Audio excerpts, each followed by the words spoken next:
त्यासाठी आपण काही साधनांचा वापर करतो. एखादे बोलायचं असेल किंवा कोणाला संदेश पाठवायचा असेल किंवा आपल्याला कुरिअर पाठवायचं असेल, बऱ्याच ठिकाणी आपण साधनांचा वापर करतो. प्रत्येक ठिकाणी आपण स्वतःहून जाऊ शकत नाही ना.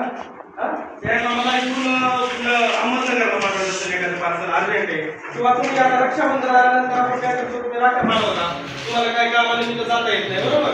तर तुम्ही रक्षाबंधन कुरिअरने पोस्ट ऑफिसमध्ये पोस्टाने राख्या पाठवून देता ना तुमच्याकडे जे ठिकाण असेल त्या साईडला, किंवा संदेश पाठवायचा असेल तुम्ही पोस्टमार्क करता. अशा प्रकारे बऱ्याच साधनांचा वापर आपण संदेश वाहनासाठी करतो. आणि वाहतुकीसाठी अनेक ठिकाणी तुम्ही पोस्ट ऑफिस झालं, पोस्टाचं झालं, त्याच्यानंतर कुरिअर झालं, त्याच्यानंतर आपण वाहतुकीसाठी रेल्वेचा वापर करतो. जसं की आपण पाहिलं मागच्या वेळेस रेल्वेचं पाहिलं रेल्वेचं पाहिलं होता. त्याच्यानंतर लोहमार्ग पाहिले. लोहमार्गावरून तुम्ही कसा प्रवास या ठिकाणाहून त्या ठिकाणी तुम्ही प्रवास करू शकता, कसं जाऊ शकतो एका ठिकाणाहून कमी वेळेमध्ये, ट्रॅफिक नाही. ते आपण लोहमार्गामध्ये पाहिलं ना ट्रॅफिक नाही. असं ते आपण जर पुण्या ठिकाणी गेलो, मुंबई ठिकाणी गेलो की गाड्यांचं खूप ट्रॅफिक आहे. पण रेल्वेला कसं असतं का, रेल्वेला ट्रॅफिक नाही लागत. रेल्वेला फक्त पुढून एखादी रेल्वे जर आली तर सिग्नल नाही भेटला तरच रेल्वे थांबली जाते. जर तिला क्रॉसिंग करायचं असेल, मला गाडी वगैरे आली असेल तर, अदरवाईज त्याला ट्रॅफिकचा विषय नसतो. तर आपण आज पाहणार आहोत की वाहतूक आणि संदेश मधला रोरो आणि हरितछंद मार्ग. हरितछंद मार्ग म्हणजे हे कोणी ऐकला हा शब्द हरितछंद मार्ग, किंवा तुम्ही पाहिले आपल्या पिंपरी ठिकाणी झाले किंवा पुणे ठिकाणी झाले, त्याला ग्रीन कॉरिडॉर म्हणतात. आता हरितछंद मार्ग म्हणजे हा शब्द नवीन ऐकायला येतो, पण जास्त वापरताना सुद्धा ग्रीन कॉरिडॉर. यावेळेस काय होतं की एका हॉस्पिटलचं मुंबई ठिकाणी असेल आणि पुणे ठिकाणी असेल, तर मुंबईमध्ये एखादा पेशंट जर ऍडमिट असेल, त्यांना हृदयाची गरज आहे मुंबईमध्ये, आणि मुंबईमध्ये हृदयाची त्याला गरज आहे, किंवा आणि इन केस आपल्या पुण्यामध्ये त्याच डेटला एखादा जर पेशंट डेथ झाला, तर मग ते हृदय त्यांना ट्रान्सलेट करावं लागतं तिकडं मुंबईसाठी.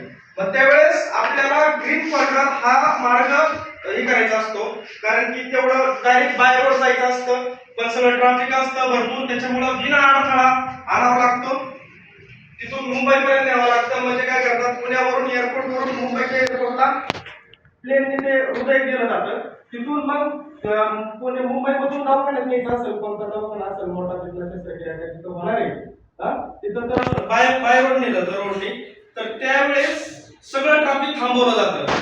सगळ्या सूचना दिल्या जातात की ग्रीन कॉरिडॉरचे ॲम्ब्युलन्स वगैरे येत आहे. सगळे ट्रॅफिक मध्ये जागोजागी थांबवलं जातं, बिना अडथळा, काहीच अडथळा नाही पाहिजे ती. कारण ती तुम्ही पाहिलं असेल टीव्हीला मागच्या वेळेस बघितलं, हैदराबाद वरून पुण्याला हृदय आलं होतं हैदराबादवरून. त्यावेळेस ती ॲम्ब्युलन्स 140-150च्या स्पीडला होती, कारण तिला कोणताच अडथळा नाही पाहिजे, कारण ते त्या टायमिंग मध्ये तिथे पोहोचलं पाहिजे त्या माणसाला, नाहीतर मग तो माणूस जागू शकतो, कारण याला ग्रीन कॉरिडॉर म्हणतो आपण. आणि मग त्याचा बिना अडथळ्याचा जीव बिना अडथळा करताना आपण जीवन करायचं दिलं नाही त्यांनी. काही वेळेस मृत व्यक्तीने अवैधन केलेले असते, अशा वेळेस त्याच्या ठिकाणापासून गरजूपर्यंत असे अवैध तातडीने पोहोचवणे आवश्यक असते. मी तुम्हाला म्हणलो ना, एका ठिकाणी मृत पासून आपण ज्यांना गरज आहे तिथपर्यंत आपल्याला ते न्यायचंय.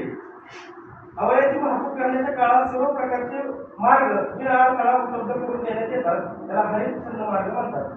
या अवयवांची वाहतूक जलद गतीने होऊन याचप्रमाणे प्राण वाचू शकतो.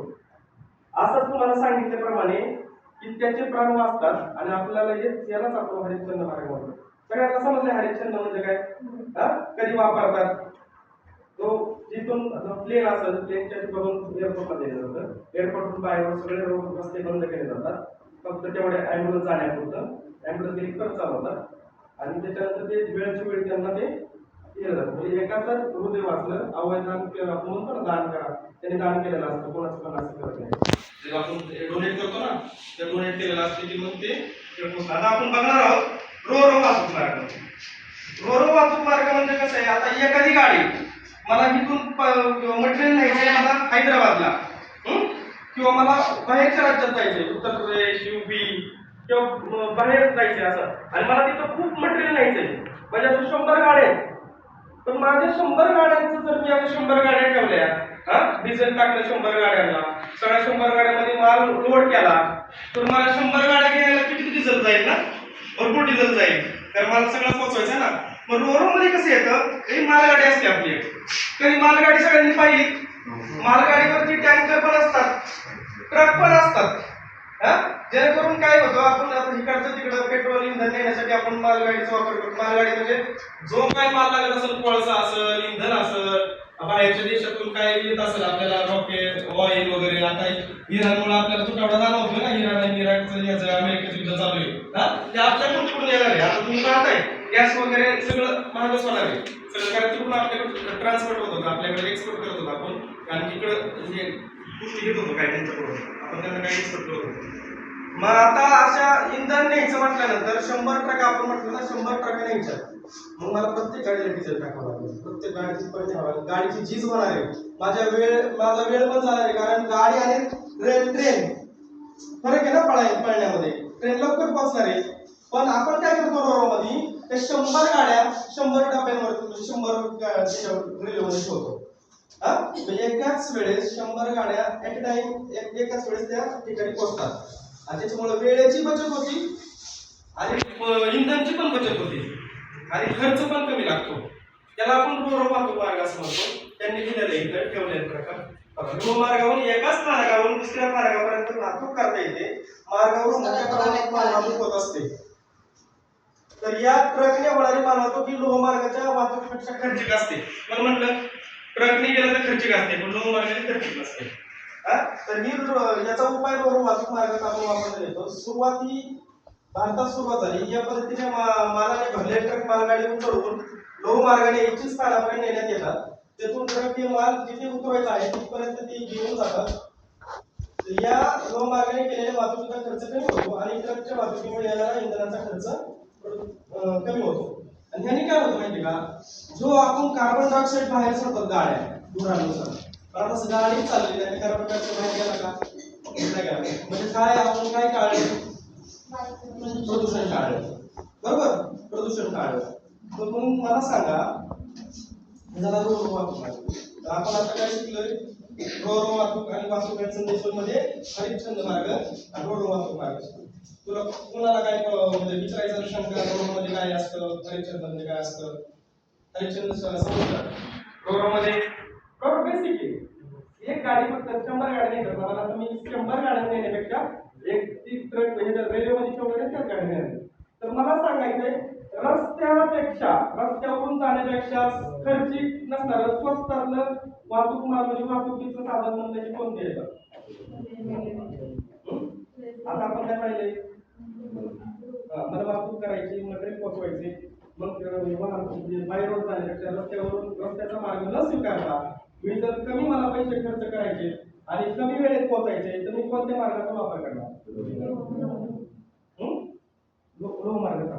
लोहमार्गामध्ये आपण आज पाहिले रोडमध्ये, म्हणजे मला वाहतूक करायची ना, म्हणजे मटेरियल पोहोचवायचे ना बरोबर.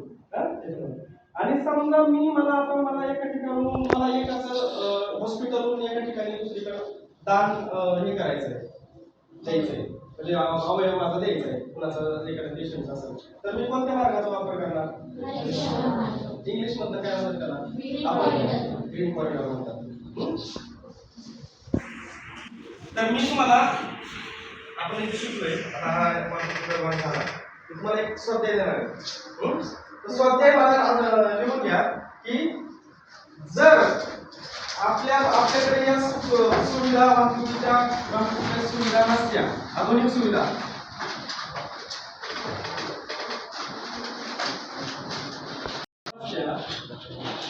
तर काय झालं असतं,